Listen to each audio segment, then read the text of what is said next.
पंडाल जो है कितना भव्य तरीके से और कितना बड़ा पंडाल ये बनाया जा रहा है। इस पंडाल के अंदर कितने लोग एक बार में बैठ पाएंगे? 10 लाख की संख्या आनी ही है। हिंदू मिलकर अब मुसलमान भी भाई को आना चाहिए, जो अपने आप को मानते हैं कि हम भारतीय हैं, सनातनी हैं, आए, उनको खुला सपोर्ट है। बाबा को बुलाना चाहते हैं तो बुला सकते हैं, उन लोग के अंदर क्षमता है तो, और नहीं क्षमता है तो कोई मौलवी के बुला ले। गोपालगंज की पावन धरती पे जहां धीरेन्द्र किशन शास्त्री जी का आगमन हो रहा है, उसी पंडाल के अंदर अभी हम लोग मौजूद है। इसी पंडाल के अंदर जो है बागेश्वर धाम वाले बाबा जो है, अब थोड़ा पंडाल को दिखाइए। पंडाल जो है कितना भव्य तरीके से और कितना बड़ा पंडाल ये बनाया जा रहा है, जहां पे बताया जा रहा है एक बार में 1.5 लाख लोगों की बैठने की संख्या है। यहाँ पर 1.5 लाख लोग एक बार में बैठ के बाबा की कथा सुनेंगे। बाकी यहाँ पे सन्यासी जी हम लोग के साथ है, जो पूरा विस्तृत रूप से इस पंडाल के बारे में जानकारी देने वाले। बहुत बहुत स्वागत है। जी, गोपालगंज एक्सप्रेस न्यूज के माध्यम से मैं सभी भक्तजनों को नमन करता हूं और नम्र निवेदन करता हूं कि आप अधिक से अधिक संख्या में आएँ और श्री हनुमत कथा अवश्य सुनें। अच्छा, इससे पहले भी जो है बड़ी जोरों शोरों से चर्चा थी कि यहाँ पे जो है धीरेन्द्र शास्त्री जी का आगमन होगा, लेकिन पिछले वर्ष नहीं हो पाया। इस बार क्या हो पा रहा है? जी, 1 वर्ष पहले इस तरह की सूचना मिली थी और कहा भी गया था, क्योंकि बागेश्वर धाम सरकार को आमंत्रित किया गया था केवल 1 दिन के लिए, है ना, लेकिन नहीं आ पाए क्योंकि अपरिहार्य कारणवश, है ना। इस यज्ञ में, पिछले वर्ष यज्ञ में श्री श्री 1008 श्री अनुरुद्धाचार्य जी महाराज का शुभ आगमन हुआ था और निम्बकाचार्य जी के माध्यम से, इस मंच के माध्यम से श्रीमद् भागवत कथा प्रारंभ की गई थी। इस बार कौन कौन है? इस बार तो बड़ी चर्चा जोरों शोरों की है भी, है ना। और अभी हम श्री श्री 1008 श्री हेमंत शरण जी महाराज जी से पूछे भी, तो उन्होंने कहा, बहुत अपनी प्रसन्नता जाहिर की कि इस पावन पवित्र गोपालगंज की भूमि पर श्री श्री 1008 श्री आपके बागेश्वर धाम सरकार श्री धीरेन्द्र किशोर शास्त्री जी का शुभ आगमन हो रहा है। मतलब इस मठ के अंदर जो है बाबा अपनी 6 दिन की कथा करेंगे? जी, अवश्य। 5 दिवसीय कथा है। 5 दिन की कथा करेंगे। कथा है। 6 मार्च से लेकर 10 मार्च तक कथा होगी और इसके मध्यांतर में दरबार भी लगेगा, दिव्य दरबार यहाँ पे लगेगा। जी। मतलब लोगों की पर्ची खुलेगी? हाँ, पर्ची खुलेगी। मतलब पर्ची का लोग बड़ा बेसब्री से इंतजार करता है कि पर्ची खुलेगी और दुखों का जो है निवारण होगा। तो यहाँ पे जो है दिव्य दरबार भी लगेगा, पर्ची भी खुलेगी। जितने भी लोग जो बोलते हैं कि बाबा जो है इस प्रकार से मन की बात जान जाते हैं, सब अंधविश्वास, उनके लिए क्या कहिए? नहीं, ऐसा कुछ नहीं है। अंधविश्वास की बात नहीं करनी चाहिए, है ना। लोग विरोध करते हैं। जी। हनुमान जी के पास माता सीता के माध्यम से मिला हुआ आशीर्वाद है ना, कि वह जो भी चाहें, है कि नहीं, वह जिसको आशीर्वाद दे दे वो फलित होता है।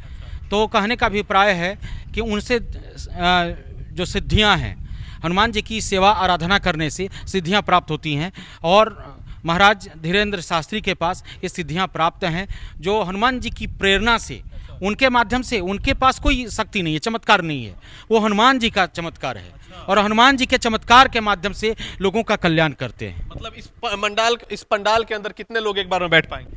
कम से कम 10 लाख। 10 लाख? 10 लाख। 10 लाख की संख्या आनी ही है, क्योंकि जितना बड़ा पंडाल बना है, 60 एकड़ में यह पंडाल निर्मित हुआ है। 60 एकड़ में? 60 एकड़ में पंडाल निर्मित हुआ है और हमारे महाराज जी धीरेन्द्र कुमार शास्त्री के लिए, धीरेन्द्र किशोर शास्त्री के लिए भी एक बड़ा सा गेस्ट हाउस बना है।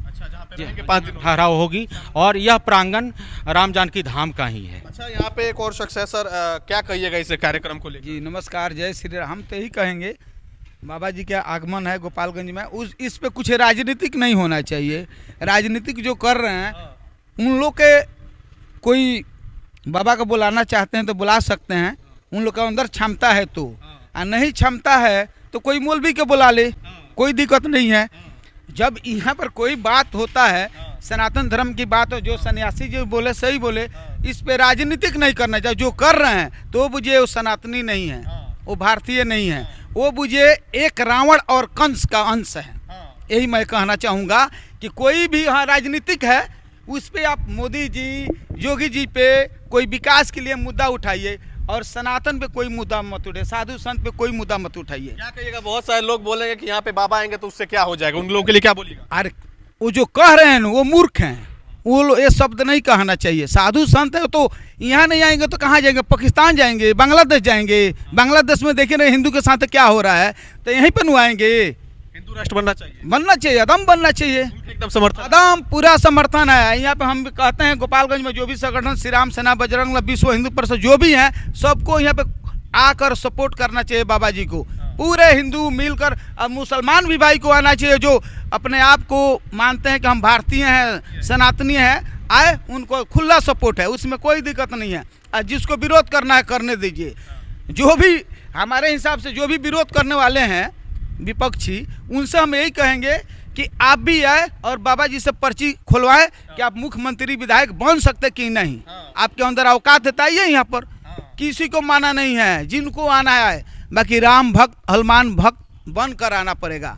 क्या बात है। समझिए कि धीरेन्द्र शास्त्री जी की इतनी नहीं, समझिए कि उनके लोग इतने समर्थक है कि जब यहाँ पे आएंगे बाबा, तो समझिए कि पूरा जगह यहाँ पे पैर रखने की जगह नहीं होगी। तो भीड़ जब ज्यादा आएगी, पूरे देश दुनिया से लोग आएंगे, पूरे बिहार के लोग आएंगे, तो रहने खाने, हाँ, नेपाल से भी यहाँ पर लोग आने वाले हैं, साधु संत आने वाले हैं। यहाँ पे कोई चीज के व्यवस्था में कोई प्रशासन तो है, उसके बाद संगठन जो है वो भी अपना व्यवस्था कर रहा है। हालांकि यहाँ के स्थानीय लोग भी काफी ज्यादा कोऑपरेट कर रहे हैं। और यहाँ पे रहने खाने की क्या कुछ व्यवस्था होनी? करेंगे। यहाँ बहुत सुंदर व्यवस्था है, मैं अभी देखा भी है ना। और गोपालगंज के प्रशासन को मैं हृदय से धन्यवाद दूंगा, क्योंकि उसकी भी अहम भूमिका रही है। अभी देखे कई गाड़ियाँ लगी हुई हैं, है ना, और सारे लोग बढ़ चढ़ के हिस्सा ले रहे हैं। तो चलिए, जितने भी लोग ये वीडियो देख रहे हैं, इस वीडियो को ज़्यादा से ज़्यादा शेयर करिए, ताकि लोगों को पता चल सके, जिनके पास भी अभी तक ये जानकारी नहीं पहुंची कि गोपालगंज की धरती पे जो है पंडित धीरेन्द्र शास्त्री जी का आगमन हो रहा है, उन सभी तक ये खबर पहुंचे और वो लोग यहाँ पे आए और हनुमत कथा का जो है उनसे कुछ सीखे और जो है दिव्य दरबार में शामिल हो सके। बाकी इस वीडियो को अंत तक देखने के लिए बहुत बहुत शुक्रिया।